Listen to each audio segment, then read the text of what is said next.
अस्सलामुअलैकुम रहमतुल्लाहि वबरकातुहू। आज हमारे सामने आरिफ लद्दा साहब हैं, जो मुमरा के एक पुराने सोशल वर्करों में से एक हैं, जिन्होंने अपनी बहुत बड़ी खिदमत अमृत नगर कब्रिस्तान में दी है। आइए सुनते हैं आज हम उनकी दिल की बात। आरिफ भाई अस्सलाम वालेकुम रहमतुल्लाहि वबरकातुहू। वालेकुम अस्सलाम। खैरियत से हैं? दुआ है। जी आरिफ भाई, कुछ सवालात है आवाम की तरफ से आपके लिए। आपने कब्रिस्तान में अपना बहुत बड़ा योगदान दिया है, तो मेरा पहला सवाल आपसे ये है कि जमीयतुल मुस्लिमीन जो इसको चलाती है कब्रिस्तान को, इसका पहला सदर कौन था? पहला सदर थे नूर मोहम्मद चाचा जी।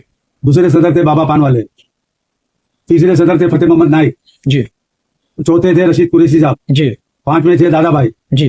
और छठे जो है बगैर इलेक्शन के नईम खान थे। अच्छा, नईम खान साहब बाद में है, ठीक है। अभी वही सदर है मौजूदा सदर में। जी, तो ये ने कैसे सिलेक्ट किया गया नईम खान साहब को, कि इलेक्शन हुआ था या फिर बिना इलेक्शन? बिना इलेक्शन के हुआ था। ये जामा मस्जिद के अंदर जल्दबाजी में दादा भाई ने इनको सौंप दिया। जी जी जी। और जमीयतुल मुस्लिमीन में उस टाइम में 5 रुपए थे खाली। कितना?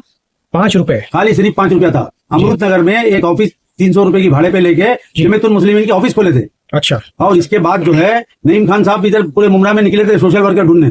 इसके अंदर नसरू भाई थे, प्राइम कलेक्शन वाले शफी भाई थे, और रफीक भाई, और जो है सो मैं, और हम लोग जो है मिलके, रमजान का महीना था जी, तो बोले भाई चलो जमीयतुल मुस्लिमीन का काम करे। जी जी। और पहले ही साल के अंदर 86 में दूध और कपड़े वगैरह उधर लोगों को बांटे के जमात की तरफ से भाई आपको दिया।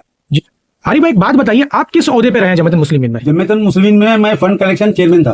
Fund collection chairman. जी जी। इससे जुड़ा हुआ मेरा एक सवाल है कि ये चंदा कैसे जमा किया गया, जब ये कब्रिस्तान बना गया, इसको कैसे पहले तकमील तक पहुंचाया गया? भाई ऐसा है कि रात को रमजान का महीना था, 12 या 13 रोजा चल रहा था, तो नईम खान को रात के 2 बजे हमने नींद में से उठाया। अच्छा। और बोला कि भाई आप कब्रिस्तान की बाउंड्री बनाना है। जी जी जी। मेरे साथ में याकूब भाई, अपने इकबाल शेख के भाई याकूब शेख वगैरह, और कुछ अपने 1-2 जन थे साथ में कि भाई चलो जाते। तो हमने रात को दरवाजा खटखटाया जी, बोला भाई बाउंड्री बनाने का। तो बोले आपको ख्वाब गिरा क्या?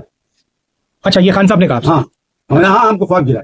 अच्छा, तो जो आजम था वो आप लोग का, बाउंड्री बनाने का आजम जो आप लोग की टीम ने किया? जी। शुरुआत हमरे से हुई। जी जी। और शुरुआत तो अल्लाह ताला की तरफ से हुई, हमारे तरफ से क्या होगी? जी जी। वो उसके बगैर तो कुछ हो नहीं सकता है। बेशक बेशक। पहले ना हम किसको बोलने जाते कि हम ये किया वो किया वो किया, वो एडवर्टाइजमेंट वो जो कर रहा है करने दो, कोई बात नहीं है। जो हकीकत है अल्लाह को हाजिर नाजिर रख के मैं बात कर रहा हूँ। जी जी, बिल्कुल बिल्कुल। तो ये बाउंड्री जो बनाई गई है, ये आप लोग की पहल थी बाउंड्री।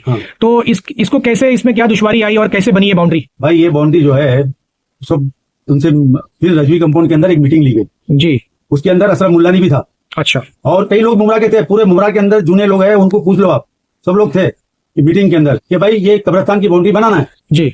और हमने सोच लिया कि भाई अब बनाना है तो बनाना है जी। तो सब जमा हुआ, स्टार्ट में हुए जमा, रमजान के अंदर काफी पैसा जमा हुआ जी, 1.5-2 लाख रुपया जमा हुआ जी। और अपने दोस्त यार रेती की गाड़ियां वगैरह भेजना शुरू कर दिए, तो हमने काम शुरू कर दिए। ये कितनी पुरानी बात है आरिफ भाई? ये 86 के अंदर है। अच्छा, 86 में हुआ है जी।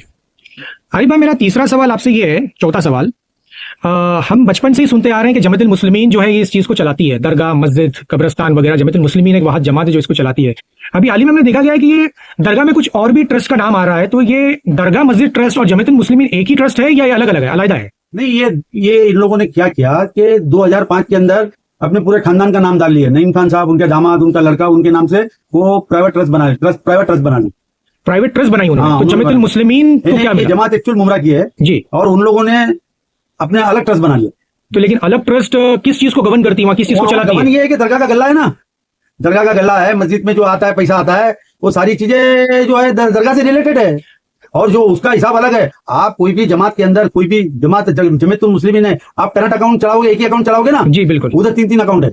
लेकिन हमारी अंडरस्टैंडिंग आवाम की तो यही है कि जमीयतुल मुस्लिमीन ही कब्रिस्तान, दरगाह और मस्जिद चलाती है। नहीं, गलत बात है। ये 2 चीज के पैसे जो है वो अलग जमा होते हैं, और आज 36 साल हो गया, एक पैसे का हिसाब नहीं है जी। तो लेकिन ये किसके रजामंदी से हुआ गया, ये ट्रस्ट को कैसे अलग किया गया है, कुछ आपके पास जानकारी? नहीं, ये किसी को जानकारी नहीं थी, ये बिल्कुल कुछ पता नहीं था। अभी 5-7 साल हुआ जो हमको थोड़ी थोड़ी भनक लगी, अभी पूरी भनक लगी कि अलग हो गया। आरिफ भाई, एक सवाल है कि दरगाह मस्जिद और ये कब्रिस्तान, क्या ये औकाफ प्रॉपर्टी है? नहीं, ये इसने क्या किया है कि कब्रिस्तान को अलग कर दिया है जी, और दरगाह और मस्जिद जो है औकाफ में, और वहां दुकानें भी काफी भाड़ा आता है, उधर 50-60 हजार रुपया भाड़ा भी बहुत आता है जी। तो ट्रस्ट में पैसा लाखों रुपया जमा होता है, लेकिन हिसाब ही नहीं है कोई। ऑडिट की बात करना है। ये सवाल है मेरा आपसे कि कब्रिस्तान की जो भरनी है वो कब की गई थी पहली बार, और इसमें किसका योगदान रहा था? 2018 के अंदर हम लोगों ने कब्रिस्तान की भरनी का काम शुरू किया। हम लोगों ने 10 दोस्त 10 थे, 10 जाने मिलकर 10 लाख रुपया निकाले पहला निकाल के वहां काम शुरू किए, क्योंकि जमीयतुल मुस्लिमीन के नाम से कोई चाराना देने को उधर तैयार नहीं था, क्योंकि वो सब जेब में जाने वाला काम था। तो हमने काम करीबन 30-35% पूरा किया, तो लोगों ने फिर आके पैसा देना शुरू किया। मैं और मुस्लिम खान जो है बम्बई कॉलोनी में रहते, उनका काफी हार्डवर्क रहा है और काफी मेहनत की है उन्होंने। और दूसरी बात एक बता दूं, कब्रिस्तान का गेट जो बना था ना, ये बोलते हैं ना कि हमने बनाया, हमने करा, उसका नक्शा जो है ना गेट का, सैयद अली भाई ने बना के दिया था। सैयद अली भाई के नक्शे पे हमने कब्रिस्तान का गेट बनाया था। जी। सवाल ये है कि दरगाह मस्जिद में जो बनी है, दरगाह और मस्जिद, इसमें किसका योगदान रहा है बनाने में? देखो, मस्जिद का काम ऐसा है ना कि 94-95 में हम लोगों ने, नसरू भाई और मैं, जो मरहूम बेचारे नसरू भाई जी बहुत अच्छे सोशल वर्कर थे, और मेरे इन्हें राइट हैंड और लेफ्ट हैंड लोग राम और शाम बोलते थे जी। और हम लोगों ने दोनों मिलके हम लोगों ने हाथ कर लिया था। रमजान के 15 रोजे से काम शुरू किया। हमने लोगों को बोला बकरीद की नमाज उधर नमाज पढ़ाएंगे, और पूरा ग्राउंड फ्लोर तैयार करके जी 100 दिन के अंदर तामीर किया है पूरी दरगाह मस्जिद जी। हाँ, और ना पैसे जमा करने के लिए ना दिन देखा है। और हम लोगों ने इतनी मेहनत करके, और जो अंदर में मेहराब भी बनी है वो मुस्लिम खान की अब्बा थे, उन्होंने बेचारे ने 37,000 में, उस टाइम में खाली 37,000 में तो उन्होंने हमको मेहराब बना के दी। और मेहराब देने के लिए पैसा चुकाने के लिए मेरे पास नहीं था, तो मैंने मेरा ये सवाल है कि मैंने अभी हाल ही में खान साहब का इंटरव्यू देखा है, उन्होंने कहा कि मुमरा से कोई योगदान नहीं रहा है, इन्होंने बंबई से पैसे लाए, तो ये क्लैरिफाई करेंगे आप? अरे क्लैरिफाई क्या करेंगे, उनके पास जाओ तो आज वो नहीं है, आज ये नहीं है, जाओ बंद करो काम। मुमरा का एक आदमी, एक बच्चा 11-11 रुपया दिया है सेठ, और किसी ने रेती दिया है, किसी ने सीमेंट दिया है, बंबई से पैसा लेके आया, इससे लिए उससे लिए 18 महीने चंदा किए। और मुमरा का कोई भी बासिंदा आप पूछो कि घर घर बंबई कॉलोनी हो के, जीवन बाग हो के, कोई भी बाग हो के, अपने उर्दू स्कूल की साइड हो कि, मुमरा के अंदर कोई भी बच्चे को पूछ लो कि हमने 11 रुपया वसूल किया कि नहीं किया कब्रिस्तान के लिए। तो आवाम का तो योगदान इसमें रहा है, लेकिन खान साहब इनसे इनकार कर रहे हैं कि मुमरा से कोई किसी ने कुछ नहीं। अरे यार, वो हम तो कुछ बोलने नहीं जा रहे थे, हम तो कुछ भी नहीं बोल रहे कि आज ये खुलासा नेक काम है, इसका खुलासा करना भी नहीं चाहिए, और ये खुलासा करके अपन को खुश भी नहीं है, क्योंकि आदमी जब काम करता है तो हर चीज बताना नहीं पड़ता है। ये तो नेक काम है, ऐसे कई काम करे लेकिन हम बताते नहीं है। और दूसरी बात ये है कि दारुल, क्या बोले नईम खान साहब, कि मुमरा से दारुल फला के सामने उन्होंने कुछ फंड रेजिंग की थी कब्रिस्तान के लिए, ऐसा उनका कहना था। उनका 1 रुपया भी नहीं लगा है, उनका 1 रुपया अगर लगा हुआ तो हमारा चैलेंज है। आप क्या बात करते हो? तो दारुल फला के सामने अगर फंड रेजिंग की तो उन्होंने मुमरा वालों से ही की होगी, तो वो कैसे कह रहे हैं कि वो दारुल फला के भाई एक आधा रुमाल लगाए होंगे या किसी को बिठाएंगे, अलग बात है, अपन उसमें नहीं बोल सकते जी। लेकिन ये 99% 9 पॉइंट मुमरा का पूरा पैसा लगा हुआ है, मुमरा गांव का, मुमरा गांव का, अमृतनगर और मुमरा जी। आरिफ भाई, आप लोगों ने इतनी फंडिंग की, आप नसरू भाई, मरहूम नसरू भाई ने, तो कभी आप नईम खान साहब के पास गए थे क्या फंड रेज करने के लिए? उनका कोई योगदान रहा, चैरिटी रही उनकी? भाई देखो, ऐसा है कि मस्जिद दरगाह का, मस्जिद का काम वगैरह चलता था, उस टाइम में कोई पैसा नहीं मांगे थे। जब कब्रिस्तान के अंदर, मुमरा के अंदर रफीक खान करके बोला मैं भरनी करके देता हूँ, उसने कब्रिस्तान के अंदर बुलडोजर लेके गया। रफीक खान बरकत जी, उसने बुलडोजर लेके गया, एक झाड़ उसने एक ही कबर पे घुमाया और वो बुलडोजर बंद हो गया। और दरगाह की पब्लिक जमीयतुल मुस्लिमीन के लोगों को मारने के लिए ढूंढ रही थी जी। और फिर हम लोगों ने, मैं और अनवर नूरी जो प्रेस रिपोर्टर थे मुमरा समाचार, उन्होंने और हम लोग दोनों ने मिलकर काफी पब्लिक को कन्विंस किया कि हम लोग जो है इन्हें कि कुछ भी मेहनत करके अल्लाह हमारे साथ देगा, मालिक देगा साथ, हम भरनी करा देंगे। और उधर की हालत मट्टी की बहुत खराब थी, मट्टी की खराब हालत थी। तो जब मट्टी की हालत इतनी खराब थी तो आप लोग ने खान साहब को अप्रोच तो किया होगा, उनको तो पता ही होगा, सदर रहे वो। भाई ऐसा है, मैं और मुस्लिम खान पहले तो 7 महीने 8 महीने सर्वे की कब्रिस्तान में जी। कोई बोलता था 45 लाख आएगा, 50 लाख आएगा, 55 लाख आएगा, इतना बड़ा खर्चा। और इतना पैसा खर्चा करने के लिए हम लोगों के पास कोई रेसिंग नहीं था। हम लोग दोस्त यार है, व्यापारी तबका है, लाख रुपया 8-10 जने निकाले और काम शुरू कर दिए। मुस्लिम खान को बोले कि भाई अभी अपने को काम तो शुरू कर दे।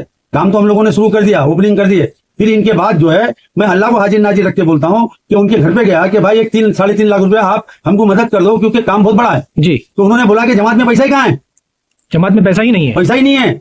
और मैं बोला मुर्दों की हालत इतनी खराब है, तो बोले कल मुर्दे निकल जाते हुए कब्रिस्तान से तो आज निकल जावे ना। अस्तगफिरुल्लाह। ये खान साहब का स्टेटमेंट था? हाँ, स्टेटमेंट है। अब अब्बा मोहम्मद इसका विटनेस है, वो साथ में बैठा कर वो झूठ नहीं बोले तो। अल्लाह अकबर। तो आरिफ भाई, फिर इस अखराजात को कैसे पूरा किया गया? भाई ऐसा है, नईम खान से दुनिया भर की मगजमारी हो गई।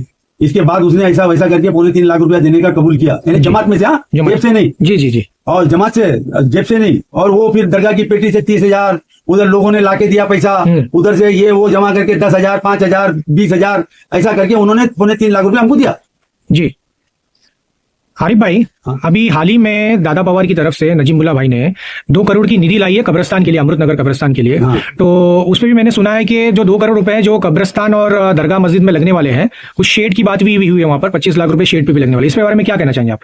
भाई ऐसा है, हम लोग तो पहले कमिटमेंट यही था कि MM वैली कब्रिस्तान के लिए फंड लेके आओ, अमृत नगर के लिए फंड लेके आओ, कब्रिस्तानों के लिए। हमारे को कोई लीडरों से काम पड़ता नहीं है जी। और दूसरी ये 2 चीज के शर्त के ऊपर ही हमने सपोर्ट किया था। इसके बाद जो है अमृत नगर का कब्रिस्तान बोले मैं 2 लाख रुपए 2 करोड़ रुपए लेके आया हूँ। इब्राहिम रावत साहब ने मेरे को 11:15 रात को फोन किया है कि आरिफ भाई मेरे घर पे आओ, जरा काम है तुम्हारा। तो मैं बोला क्या काम है भाई, मैं चले गया। तो बोले भाई कब्रिस्तान का जरा आप मेजरमेंट वगैरह लो कि क्या क्या काम है। हमने इनको 5000 स्क्वायर फीट की जमीन, कितना 5000 ना 5000 स्क्वायर फीट 5000 रनिंग फुट का पूरा माप भी दे दिया, मिट्टी कितनी लगेगी, सी सेंड कितना लगेगा, मुरुम कितना लगेगा, सारा उनको लीज भी बना के दे दिया। जी जी।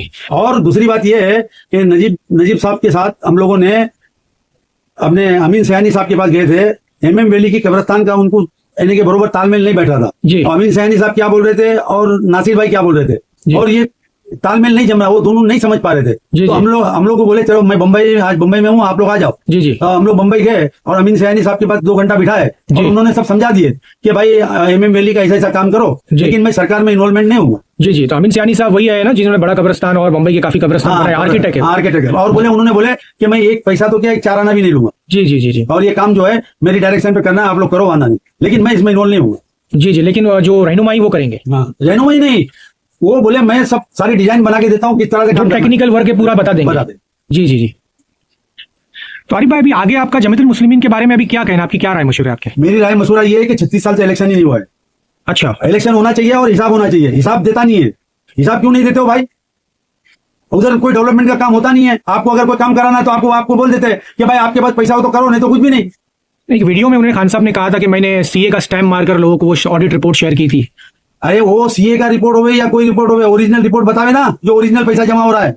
वो तो कोई भी स्टैंपिंग तो कोई भी कराएगा। मेरे हाथ से कुछ भी लिखूंगा, आपका 1 लाख रुपया 5000 लिखूंगा। मतलब आप ट्रांसपेरेंसी जो है उसकी बात कर रहे हैं कि पता चले कितना फंड आ रहा है, कितना यूटिलाइज हो रहा है, कितना भाड़ा आ रहा है, कितना दरगाह का पैसा आ रहा है, कितना मस्जिद का पैसा आ रहा है। बोर्ड पे लगाओ ना। आप बोर्ड पे क्यों नहीं लिखते हो? अच्छा। और दरगाह और मस्जिद अलग क्यों किए हो? और इलेक्शन तो होना जरूरी है। और इलेक्शन इसके बायलॉज में भी इलेक्शन 3 साल का लिखा हुआ है। जी। तो इलेक्शन नहीं हो रहा है, नहीं हो रहा जी। बार इलेक्शन होना बहुत जरूरी है। और उधर सदर जो है बहुत काम कर लिए और उनको अब रिटायरमेंट ले लेना चाहिए। अब सलाम वालेकुम कर देना चाहिए। अस्सलाम वालेकुम। वालेकुम सलाम।